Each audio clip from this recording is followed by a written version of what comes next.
Hey everyone, Kairos Clips here. Today we're diving into the suspenseful psychological thriller movie Insomnia. Spoilers ahead, so watch out.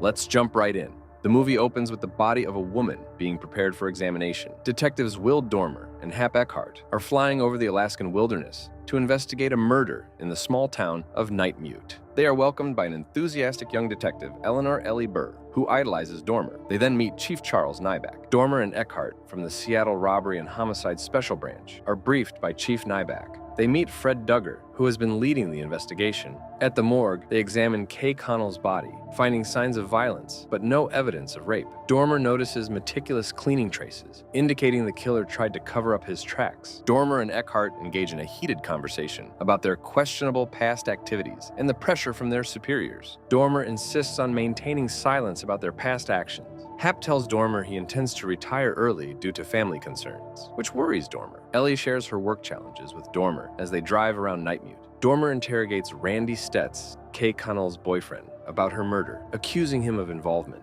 Dormer reveals that he knows Kay was seeing someone else and demands to know who it was. Randy denies any knowledge of this other person, despite having beaten Kay to get the information from her. Dormer then instructs Ellie to re-examine a gold necklace found at Kay's place. Later, they discover a knapsack believed to belong to Kay, containing personal items. They plan to use this discovery strategically to mislead potential suspects and bait them into making mistakes. The movie captures the complexities of detective work, personal convictions versus professional obligations, and uncovering hidden truths behind seemingly ordinary cases. Will Dormer and his team are surveilling a cabin when they spot someone approaching. They split up to search for him, but he manages to escape through a hidden tunnel. Will pursues him into the dark passage and emerges onto a foggy beach where there's an exchange of gunfire, resulting in one of his teammates getting shot. As Will continues tracking the suspect along the rocky shore, another confrontation occurs with shots fired. He then discovers he accidentally shot Hap. Will tries to save him, but his efforts are in vain as Hap succumbs to his wounds. Will confronts Chief Nyback over not being informed about this dangerous location. Will is tormented by missing his shot at catching the suspect. He experiences physical symptoms of stress, such as vomiting in an alley. Back at the lodge, Rachel sympathizes over his partner's death while offering condolences. Later that night, Will struggles to sleep due to anxiety and disturbing dreams involving Hap haunting him. Dormer wakes up at 3:15 a.m. due to the relentless Alaskan sunlight and the guilt he feels over an accident. The next morning, the town is tense, knowing there might be a killer among them. Will, deeply affected by the loss of his colleague, stops at a local convenience store where he encounters Chief Nyback, discussing bringing in additional help. Later that day, Ellie approaches him with questions about their movements on the day of Hap's death, emphasizing accuracy for her report. Despite being emotionally burdened, Will responds kindly and points out his location when they found Eckhart's body. Later at St. Francis Hospital, Farrell shares details about what he saw during the incident. At Nightmute Beach, Ellie conducts an investigation reenactment, meticulously recording events. Will joins other law enforcement officials searching along rocky terrain near water bodies, presumably looking for evidence related to their case. In a remote area, a search party is looking for clues related to the ongoing investigation. Will instructs them to collect any items that seem out of place or suspicious. The group includes old and young people, meticulously searching through different objects left behind by potential suspects. There's mention of bloodhounds being deployed into the woods. A breakthrough occurs when Farrell's bullet, potentially linked to a murder weapon, is found by Ellie. Will seems preoccupied during these events. He even takes security measures, such as nailing blankets over his room window, before delving into extensive late-night research on Kay Connell. Will struggles to deal with the death of his partner, Hap Eckhart. He visits the morgue to collect evidence related to their case. At the morgue, Will is taken aback by seeing Hap's body covered in a sheet. The coroner hands him some documents related to Hap and comments on how it's different dealing with someone you know personally. This encounter visibly affects Will. Later at the police department, while examining evidence lockers for bullets from another case, Fred Duggar informs him that Rich will be arriving soon, but there are no spare keys available. Will receives a mysterious call accusing him of killing his partner using an old gun found hidden under rocks along the beachside. Ellie dives deeper into the investigation of Hap Eckhart and discovers inconsistencies between the reported events and the actual visibility due to foggy weather conditions during the key moments surrounding Eckhart's last moments alive. This gripping tale portrays perseverance amid adversity, reinforcing the commitment shown by all individuals involved in solving this perplexing case, even if it means making personal sacrifices to pursue justice for their fallen comrade.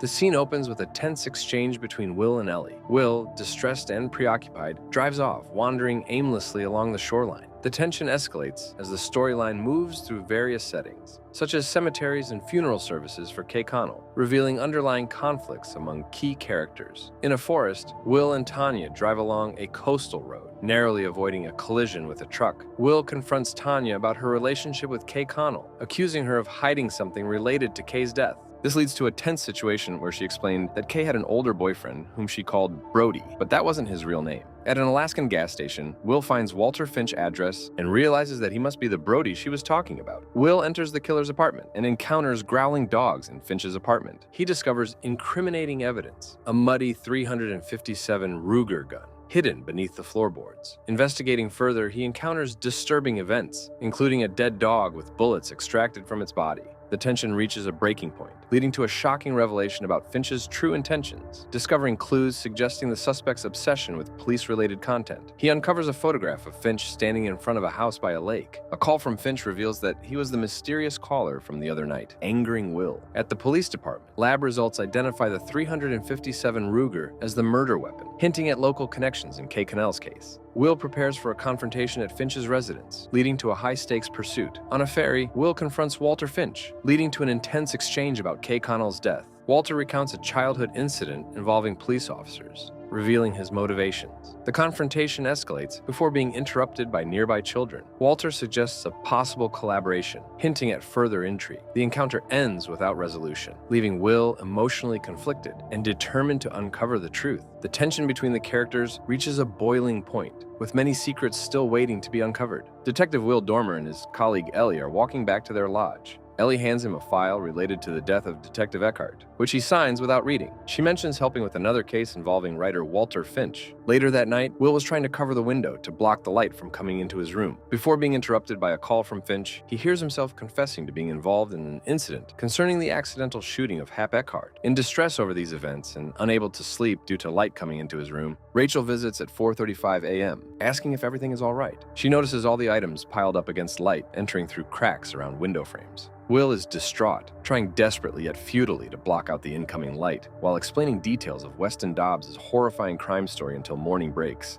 A year and a half ago, Will met Dobbs and immediately suspected him of guilt. Despite having circumstantial evidence against Dobbs, there was nothing concrete to tie him to the crime they were investigating. As a result, blood samples from the victim were planted in Dobbs' apartment, leading to his arrest. Will confesses that he has manipulated evidence in other cases but wanted justice for this particular case more than anything else. He also reveals ongoing investigations into their activities back home in Seattle. Rachel expresses concern about potential repercussions if their actions are discovered. This prompts an introspective discussion on morality between them, particularly regarding what one is willing to live with emotionally. The story then moves forward, showing interrogations involving Walter Finch, who seems evasive during questioning related to Kay Connell's death. He eventually reveals her abusive relationship with Randy Stetz, escalating tension among those present at the interrogation room. Simultaneously, Ellie finds shell casings near a rocky beach, alluding to possible foul play linked with firearms issues, indirectly implicating Randy Stetz. Will hears commotion at the garage, and Randy is found with a gun. Despite his denials, he is arrested by Fred and a uniformed cop. Fred invites Will to join them for beers after Randy's arrest. At the bar, they discuss how surprising it was that Randy turned out to be involved in criminal activities, despite growing up together. Ellie joins their group and presents evidence of an unregistered 9mm shell casing she found,